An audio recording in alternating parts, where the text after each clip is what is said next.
দেখো দিদি, আমিও তোমার মতো ফর্ম ভরেছি। 3,000 টাকা তো অনেক টাকা, তুমি কি করবে এই টাকা দিয়ে? আমি তো ভেবে রেখেছি ভালো ভালো ফল কিনবো। অসুবিধা হচ্ছে, অসুবিধা হবার কথা নয়, কিন্তু হয়তো 11-12 পাতা দেখে মনে হচ্ছে যে আমি কি করে ফিল আপ করবো। তো আমরা চেষ্টা করছি সেটাকে যদি ইজিয়ার করা যায়, কারণ আলটিমেটলি দেখুন, এটা 11-12 পাতার যে ইনফরমেশন, সেই ইনফরমেশন দিলেই যে আপনি অন্নপূর্ণার ভান্ডার পাবেন সেটা কিন্তু নয়। কি কি কি কি কি আরেকবার বলুন।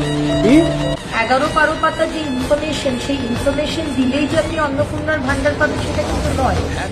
কথা কি ক্লিয়ার না বেজাল আছে?